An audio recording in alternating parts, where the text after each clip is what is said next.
ফুচকা থেকে ছড়াচ্ছে বিষধর ক্যান্সার। মুখরোচক ফুচকাতেই লুকিয়ে ক্যান্সারের মারণ ছোবল।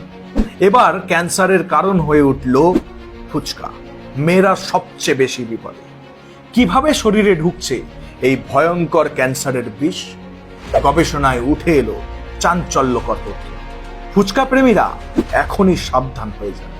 আজই বন্ধ করুন ফুচকা খাওয়া, নইলে আপনার শরীরে বাসা বাঁধতে পারে প্রাণঘাতী ক্যান্সার।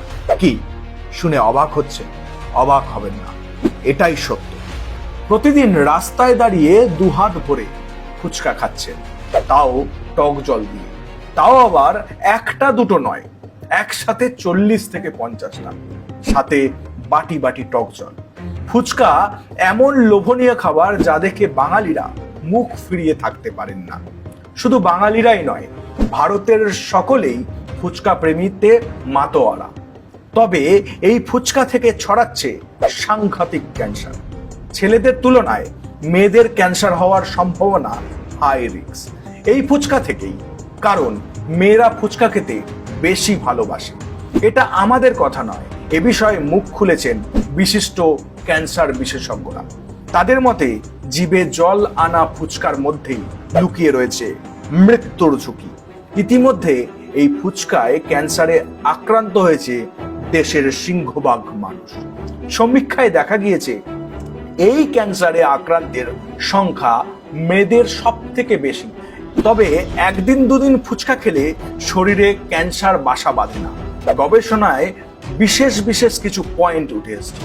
সবার আগে জানাই কি কি কারণে এই ফুচকা থেকে ক্যান্সার সৃষ্টি হয়। ফুচকা থেকে ছড়ানো ক্যান্সারের মূল কারণই হচ্ছে ফুচকাওয়ালাদের হাত। কারণ তারা ফুচকার আলু মাখানোর সময় হাত ব্যবহার করে, কিন্তু সেই হাত আদতেও পরিষ্কার কিনা আমরা তা দেখি না। অনেক সময় যে হাত দিয়ে ফুচকা কাকুরা আলু মাখাচ্ছেন সেই হাত দিয়ে ঘামও মুছছেন। শুধু তাই নয়, ওই একই হাত দিয়ে আবার বিভিন্ন নোংরা জায়গায় ব্যবহারও করছেন, হাতও দিচ্ছেন। কিন্তু সেই হাত তিনি ধুয়ে কিংবা স্যানিটাইজ করে ফুচকা পরিবেশন করছেন কিনা এমনটাও ঠিক সঠিকভাবে আমরা দেখি না। অনেক সময় ফুচকার আলু কাটতে গিয়ে কিংবা অন্য কোনো কারণে হাত কেটে যেতে পারে তাদের। এই কাটা হাতে অনেক সময় ঘা কিংবা র্যাশ তৈরি হতে পারে, আর সেই ঘা থেকে নিঃসৃত রস ফুচকার সাথে মিশে গিয়ে ক্ষতিকর হয়ে ওঠে। আর এই ফুচকা পেটে যাওয়া মাত্রই ক্যান্সারের জীবাণু জাগ্রত হয়ে ওঠে আমাদের শরীরের মধ্যে। নাম্বার 2, বিষাক্ত টক জল। ফুচকাতে যেই জল আমরা পান করি সেটি কোনো তেঁতুল জল কিংবা জলজিরার জল নয়। এই টক জল তৈরির জন্য ফুচকা বিক্রেতারা যে মারাত্মক উপাদানটি ব্যবহার করেন সেটি ক্যান্সার তৈরির মূল উপাদান। জানা গিয়েছে এই টক জলে মেশানো হয় টেস্টিং সল্ট। এই টেস্টিং সল্ট আলাদা কোনো স্বাদ হয় না, তবে এর মধ্যে ম্যাগনেসিয়াম গ্লুটামেট থাকে যা আমাদের শরীরে মারাত্মক ক্ষতিকর। টেস্ট রেসিপ্ট এর উদ্দীপনা বাড়াতে সাহায্য করে এই ম্যাগনেসিয়াম গ্লুটামেট। আর এই জন্যই মেয়েদের টক জলের গন্ধ নাকে এলেই জিভ দিয়ে জল আসতে থাকে। আর এই উদ্দীপনা শরীরের দিনের পর দিন হতে থাকলে ক্যান্সার রোগ ধারণ করতে পারে। শুধু তাই নয়, এই জন্য যে জোন ব্যবহার করা হয় সেটিও একেবারে অপরিশোধিত। আর এই অপরিশোধিত জোন ক্যান্সারের অন্যতম কারণ। নাম্বার 3, অস্বাস্থ্যকর পরিবেশ। সব ফুচকা কিন্তু ঢাকা কিংবা নিরাপদ ভাবে থাকে না। এর ফলে বাতাসে থাকা রোগ জীবাণু এই খাবারের মধ্যে মিশে যায়। আর এই খাবারগুলো আমাদের পেটে যাওয়া মাত্রই ভয়ঙ্কর প্রভাব তৈরি করে। এই জীবাণুগুলো পেটে গেলে পেটে গোলমাল সৃষ্টি করে, পাচন ক্রিয়াতে সমস্যা দেখা দেয়। লাগাতার এই সমস্যা চলতে থাকলে একসময় তা ক্যান্সারে পরিণত হয়। নাম্বার 4, মেয়াদ উত্তীর্ণ বাসি তেল। কোনো ফুচকাওয়ালারাই ফুচকা তৈরির জন্য ব্র্যান্ডেড কোনো তেল ব্যবহার করেন না। ব্যবসা করার স্বার্থে অত্যন্ত নিম্নমানের মেয়াদ উত্তীর্ণ তেল তারা ব্যবহার করে থাকেন।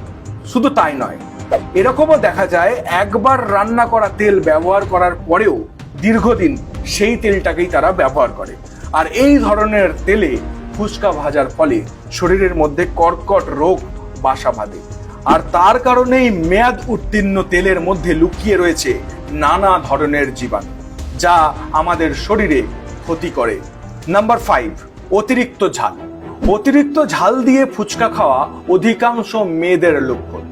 মেয়েরা মনে করেন এইভাবে ফুচকা খেলে ফুচকার স্বাদ দ্বিগুণ হয়, কিন্তু গবেষকদের মতে অতিরিক্ত ঝাল ফুচকা খাওয়ার ফলে অন্ত্রের সমস্যা দেখা যায়। অন্ত্রের ঝিল্লি নষ্ট হয়ে যায়, ফলে শরীরের যে কোনো খাবারের পুষ্টিগুণ শোষণ ক্ষমতা ধ্বংস হয়ে যায় শরীরের মধ্যে। যেহেতু অন্ত্রের ঝিল্লি নষ্ট হয়ে যায়, যার ফলে সেই স্থানে ঘা সৃষ্টি হয়ে থাকে, আর এই ঘা থেকেই ক্যান্সার সৃষ্টি হয়। এবার আসি ফুচকা থেকে কি কি ক্যান্সার হতে পারে। গবেষকদের মতে ফুচকা থেকে বিভিন্ন ক্যান্সারই হতে পারে। পাকস্থলীর ক্যান্সার, ওরাল ক্যান্সার, অরুণ ক্যান্সার এবং মস্তিষ্কের ক্যান্সার, এমনকি মেয়েদের বুকের ক্যান্সারও হতে পারে। তবে মস্তিষ্কের ক্যান্সার বা মেয়েদের বুকের ক্যান্সারের জন্য ভয়ঙ্করভাবে দায়ী টেস্টিং সল্ট। তাহলে বুঝতেই পারছেন ফুচকা থেকে কিভাবে ক্যান্সার ছড়ায় দিন প্রতিদিন। তাই প্রতিদিন ফুচকা না খেয়ে সপ্তাহে কিংবা মাসে 1 থেকে 2 বার ফুচকা খান, তাহলে কোনো সমস্যা নেই। কিন্তু প্রতিদিন ফুচকা খেলে আপনিও ক্যান্সারে আক্রান্ত হতে পারেন। এই ভিডিওটি জনস্বার্থে অবশ্যই সবার সঙ্গে শেয়ার করবেন। আমাদের সঙ্গে ভিডিওটি শেষ পর্যন্ত দেখার জন্য অসংখ্য ধন্যবাদ।